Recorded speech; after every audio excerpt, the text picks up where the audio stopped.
بسم الله الرحمن الرحیم. ګرانو کتونکو، نن چې مونږه کم لیکچر اخلو دا غي ټاپک نوم دی ایمرجنګ فیلډز اف بایولوژي. ٹھیک شو؟ ایمرجنګ فیلډ اف بایولوژي کلاس 9 بایولوژي لیکچر نمبر 7. ایمرجنګ فیلډ اف بایولوژي د بایولوژي کې کم نوی فیلډ چې دی هغه ایمرج شوي دي، جوړ شوي دي. بایولوژي کې نوی فیلډ جوړ شوي دي، هغه ته موږ ایمرجنګ فیلډ اف بایولوژي وایو. نو هغه کم دي. په دې کلاس کې به موږ په دې لیکچر کې موږ هغه ډسکس کوو. نو اولې چې کوم ایمرجنګ فیلډ اف بایولوژي دی هغه دی بایو فزکس. بایو فزکس د بایولوژي داسې یو فیلډ دی چې دا د بایولوژي او د فزکس د کمبینیشن نه جوړ شوی دی. څه مطلب؟ د فزکس پرنسپلز، قانونونه او ټیکنیکس، طریقې دا موږ په بایولوژي کې استعمالو د بایولوژي د مسالو د حل کولو لپاره. نو دغه فیلډ ته بایو فزکس وایي. ٹھیک شو؟ نو دا څه شی دی؟ لینکیج دی د بایولوژي او د فزکس. فزکس او بایولوژي په دې کې څه کړي دي؟ لینک کړي، یو ځای کړي دي او یو نوی فیلډ دی جوړ کړی چې بایو فزکس ورته موږ وایو. لکه مثال په تور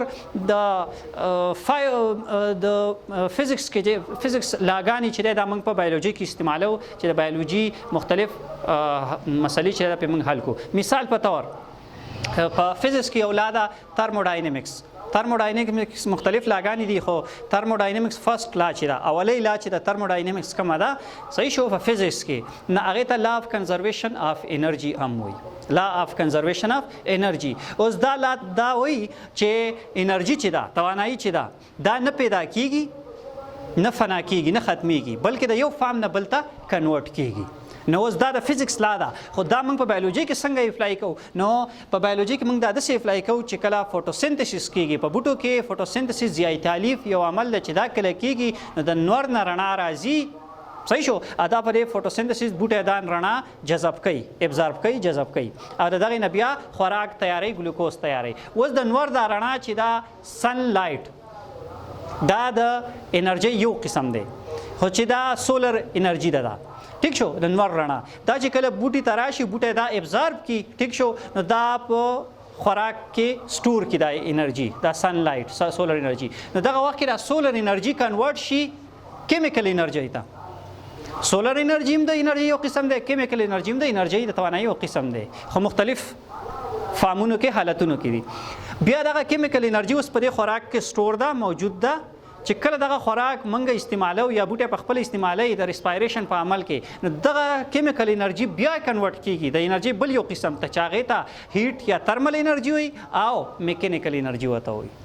نو انرژي چې ده تاسو ولیده چې د سولر انرژي نه کیمیکل انرژي ته کنورټ شو، کیمیکل نه هیټ یا ترمل انرژي ته او میکینیکل انرژي ته کنورټ شو، یو فارم نه بل ته کنورټ شو. خو په دې کنورژن د دې منتقل کېدو دوران کې دا انرژي نه سیوا شوه نه کمه شوه. دې ته فرست لا اف ترموډاینامیکس وایي. ٹھیک شو؟ نو دا د فزکس لا وه، دا دلته په بایولوژي کې موږ فوټوسنتھسس په چا کې کېږي؟ په پلانټس کې کېږي، لیوینګ ارګانیزم کېږي. نو دې کې موږ استعمال کړو. دا د بایو فزکس یو مثال شو. یاره دې نه علاوه په سمپل په عام روزمره ژوند کې موږ وینو چې مریض دی، نو هغه ته ډاکټر ټیسټونه ولیکي، ته ایم آر آی وکړه یا ته سی ټي سکین وکړه. دا ټیسټونه دي مختلف قسم د وجود د مختلف حصو دپاره، د هغې کې د مرض تشخیص دپاره دا ټیسټونه کوي.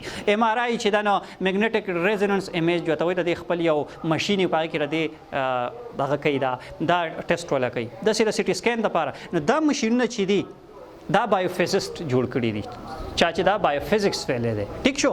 نو دا د فزکس او بایولوژي په دې کې کمبینیشن کړی. دغه ماشینان یې جوړ کړي دي د فزکس د رولز، د فزکس د میتډز په ذریعه او استعمالیږي په څه کې؟ په بایولوژي کې د انسان د مرض د تشخیص لپاره.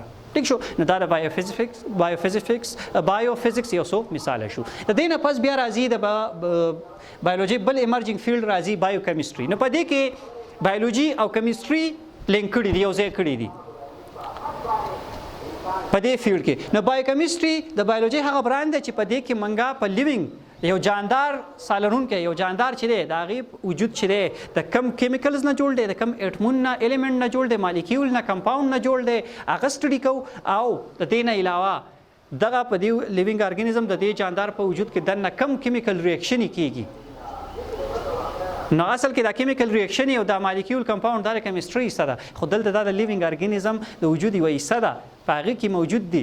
نو دا بایولوژي او کیمستري رايوځای شو. ټیک شو. لکه مثال په تور زمونږ په وجود کې دننه چې کوم سیلز دي په دې سیل کې پروتین هم شته، لیپیډز هم شته، ډي ان اے هم شته. اوس دا ډي ان اے چې د ارګینیک کمپاوند دی، پروتین چې د ارګینیک کمپاوند دی، دا لیپیډ چې د ارګینیک کمپاوند دی.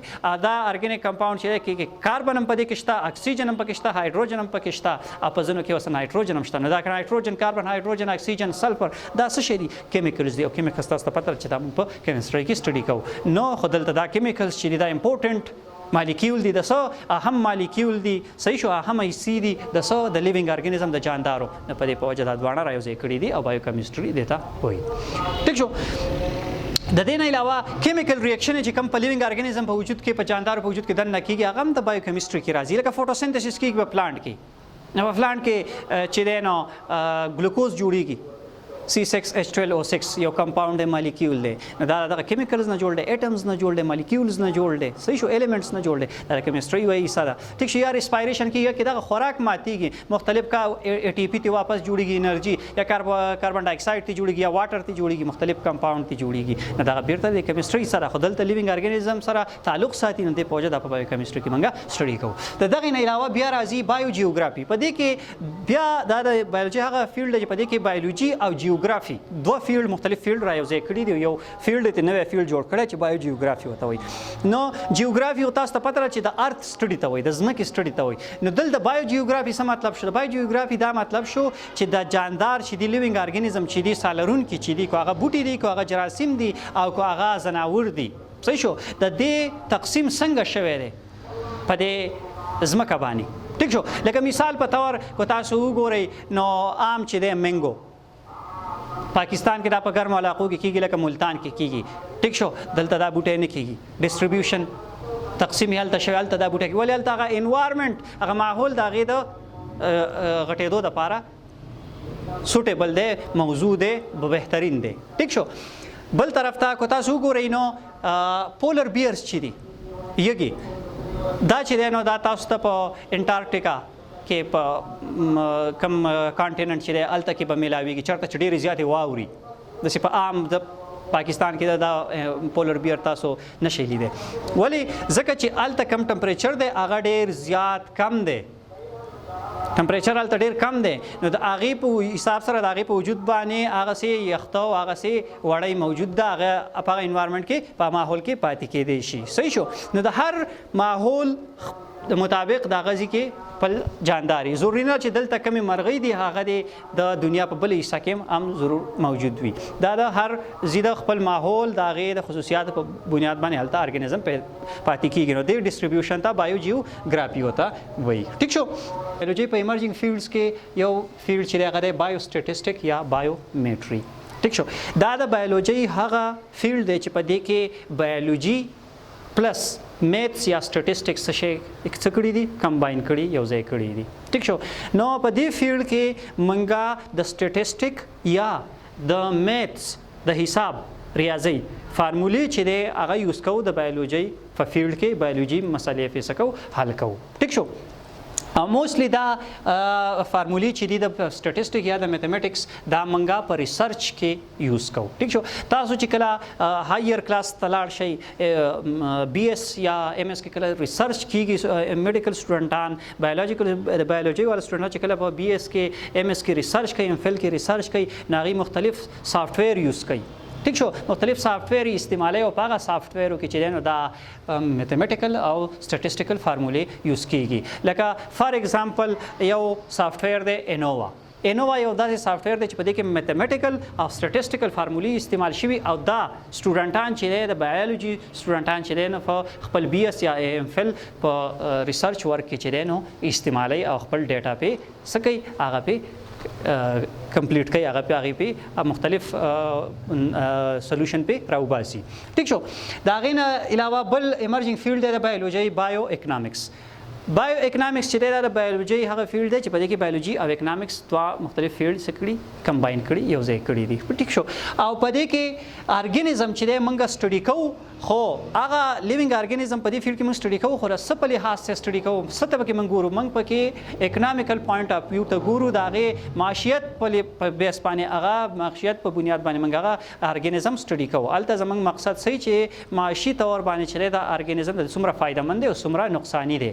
ټیک شو. لکه مثال په تور بایو اکنومکس یو مثال موږ واخلو چې د 2005 نه مخکې تقریبا 2003 2004 کې یو بیماری راغلی و په چرګانو کې چې چیکنز کې چې بلډ فلو به وته ویله. نو هغه بیماری رااله د یو وایرس د وجې هغه بیماری په دې چرګانو کې رااله. نو په دنیا چرګان چې دي په کروڑاو چرګان چې دي هغه مړه شو. نو څومره اکنامیکل لاس وشو، څومره معاشي طور باندې نقصان وشو. ټیک شو. یا د نه علاوه نن سبا تاسو ګورئ یو بیماری راغلی کووډ 19 کورونا وایرس نو یو بیماری خوره شوی وایرس دی. بیماری ته خوره شوی دا د چاینا نه خوره شو ټول دنیا کې نن سبا خوره. نو دینه د دې بیماری د وجې چې هر ملک چې خپل باندې نه چې خپل سرحدات چې دین هغه بند کړو، یو ملک نه بل ته څوک نشي بل نه بل ته نشي تللی. نو څومره معاشي نقصانات وشو دینه. صحیح شو. تیل چې دین هغه څومره راوغورځېد، نورې څومره کارخانې د انډسټري نه هغه ټولې بندې شوې د وایرس د وجې. نو د دې وایرس د وجې چې دی نو اکنامیکل پوینټ اف ویو چې موږ وګورو نو ډېر زیات معاشیت ډېر زیات د یو ملک د هر ملک معاشیت څه شو خراب شو. نو دا د بایولوژي ایمرجنګ فیلډز او د دې نه فس چې دی ګرانو کتونکو په نیکسټ کلاس کې به ان شاء الله موږ د یو نوي ټاپک سره راځو. مننه.